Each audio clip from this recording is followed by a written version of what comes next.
Hello and welcome to Camp Kaiju's Monster Movie Talk. I'm here to talk about another monster movie, this one called 20 Million Miles to Earth.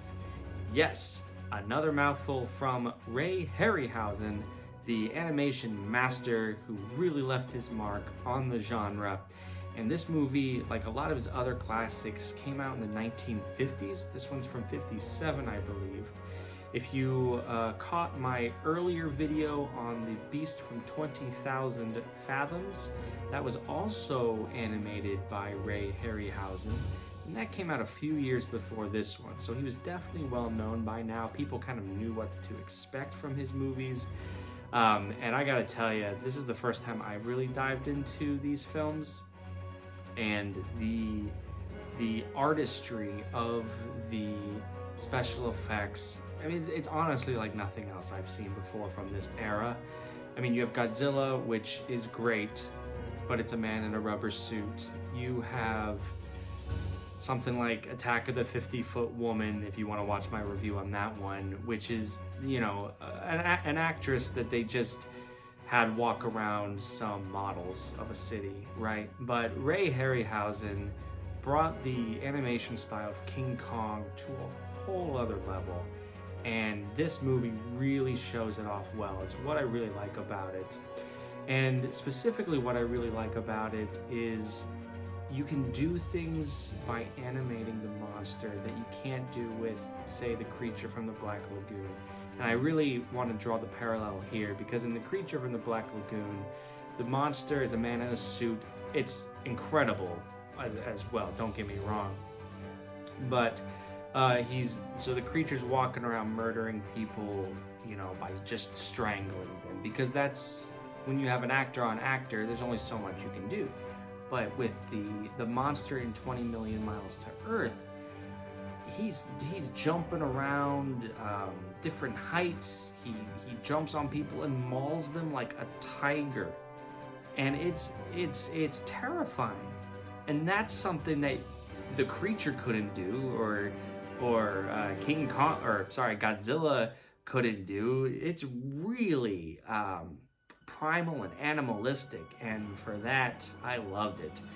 First and foremost, the bad, if you will, for this movie. There's a so spoiler alert: the climactic end of the movie where the monster is rampaging through the city is the city of Rome, and the monster climbs to the top of the landmark in that city, which is the Colosseum, and the army's there and they're shooting at it, and it falls to its death. Sounds like another famous kaiju movie, right? And I don't blame it for going that route, right? I mean, it's not original. So they changed it to another city, which is fine, but I mean, you got to be honest. The height of the Colosseum is not the height of the Empire State Building. So I was like, I don't know if the monster would survive, would necessarily die from a height of this building. But be that as it may, that's super nitpicky and personal.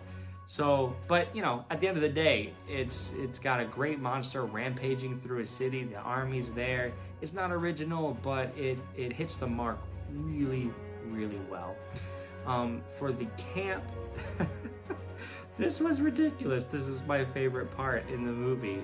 It's during this rampage that the monster, which is an alien from Venus, mind you, which is also another check in the good column. The monster busts through a zoo and gets in a fight with an elephant. And again, the elephant is also animated, and it's just a feast for the eyes. You're watching this Venetian, check me on that, monster wrestle with Earth's biggest monster. It was great. Definitely recommend 20 Million Miles to Earth. What we got coming up next week is, I think, The Giant Claw. I think I want to go with another cult classic from the 50s. So stay tuned, follow Camp Kaiju on Instagram, and you can find us on YouTube these days as well. Just search Camp Kaiju, it should come up. But thanks a lot, watch some good movies, and I'll see you next time.